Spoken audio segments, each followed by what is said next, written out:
Hey guys, welcome back to my channel. Good morning. আজ আবার সকাল সকাল নতুন একটা ব্লগ নিয়ে চলে এসেছি। দেখতেই পাচ্ছ প্রচুর বৃষ্টি হচ্ছে, রেমাল পুরো চলে এসেছে আমাদের ঘরে ঘরে।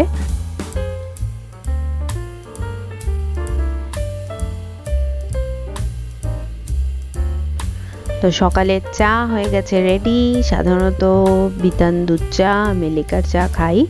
আজ বিতান বাড়িতে, কেননা এত বৃষ্টির মধ্যে আমাদের এখানে সব যানবাহন বন্ধ, তাই সকাল সকাল আমরা আবার একটা কোয়ালিটি টাইম স্পেন্ড করে নিচ্ছি। বেশ কিছুক্ষণ নিজেদের মধ্যে গল্প করছি আর সাথে চা খাচ্ছি। একবার তারকেশ্বরে ফোন করে কথা বলছি মামনি বাপির সাথে, একবার মা বাবার সাথে, একবার খোঁজখবর নিচ্ছি ওখানে কেমন বৃষ্টি হচ্ছে, কেমন ঝড় হচ্ছে, কী অবস্থা। তো মোটামুটি ছুটির দিনগুলো আমাদের এমনই কাটে। আমরা গান শুনি, গল্প করি, সবার খোঁজখবর নিই, এইভাবে স্লো মর্নিংটা কাটাই।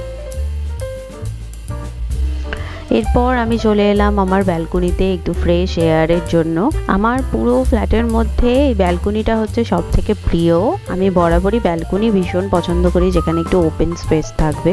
তো মোটামুটি এই ব্যালকনি থেকে যে ভিউটা পাওয়া যায়, এই ভিউটা হচ্ছে আমার ফেভারিট। আর আমি যখন একা বাড়িতে থাকি তখন বেশিরভাগটাই সময় আমার এই ব্যালকনিতে কাটে। তো এই বৃষ্টির মধ্যে একটা প্রবলেম হয়েছে, আমার এসির যে ডাক্টটা আছে ওখান থেকে জল টসছে, এই একটা সমস্যা। কেননা এসি যেদিনকে ফিট করতে এসেছিল, ওরা হোয়াইট সিমেন্ট দিয়ে যে জাম্প করে দেওয়া হয় পাইপটা, ওটা জাম্প করেনি। আমি সেই দিনই বলেছিলাম, কিন্তু ওরা বলেছিল কিছু অসুবিধা হবে না, এটা থাক। তো কাল রাতে এত ঝড় হয়েছিল, আমার তুলসী গাছগুলো আর মানি প্ল্যান্টটাকে আমি ঘরে ঢুকিয়ে রেখেছিলাম। এখন ওদেরও একটু বাইরে বার করে দিলাম, ওরাও একটু হাওয়া জল খাক, কেননা গাছেরাও তো আমারই মতো, একটু ফ্রেশ এয়ার আলো না পেলে ওরা একদম নেতিয়ে পড়বে। বিতানকে জিজ্ঞেস করলাম ব্রেকফাস্টে কি খাবে, ও বললো কিছু একটা হলেই হবে। আমি দেখলাম কালকের খিচুড়িটা অনেকটা রয়ে গেছে, তো এটাকেই কিছু একটা করতে হবে, মডিফাই। অবশ্যই এর টেস্টটা চেঞ্জ করতে হবে, কেননা বিতানের একটা অভ্যাস আছে, একটা ডিশ যদি একবার খায় সেটা দ্বিতীয়বার খাবে না। তাই আমি এটাকে সুন্দর করে করার জন্য কিছু ভেজিটেবল নিয়ে নিয়েছি, কিছু ভেজানো ছোলা বাদাম ছিল সেটাও এর মধ্যে দিয়ে দিয়েছি। এবার এটাকে একটু ফ্রাই করে নেব। আর যেই বৃষ্টি একটু পড়েছে, বাবুর আবদার একটু তেলে ভাজতে হবে।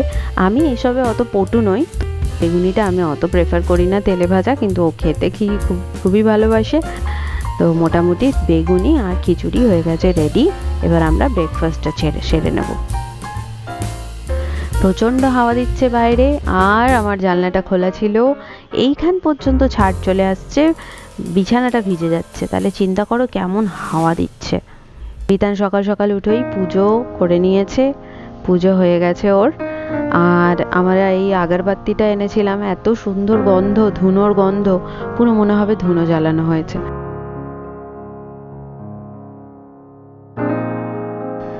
আমার ব্লগ দেখে তোমাদের মনে হতে পারে যে তুমি ঘরের থেকে বাইরেটা বেশি দেখাও, কিন্তু অ্যাকচুয়ালি আজকে যেন মনে হচ্ছে ঘরের থেকে বাইরের দিকেই বেশি চোখ যাচ্ছে। তো চিকেন রোজই খাচ্ছি, তাই আমি একটু সোয়া চিলি বানিয়ে নিয়েছি, আর বানিয়ে নিয়েছি খানিকটা রাইস। আর এই আমাদের লাঞ্চ রেডি। এবার আমরা লাঞ্চ করে নেব।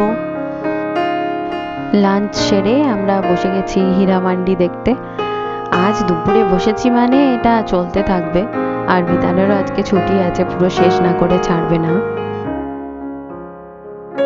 আর বলো না, পুরো ওয়েব সিরিজ শেষ করতে করতে রাত্রি 10টা বেজে গেছে।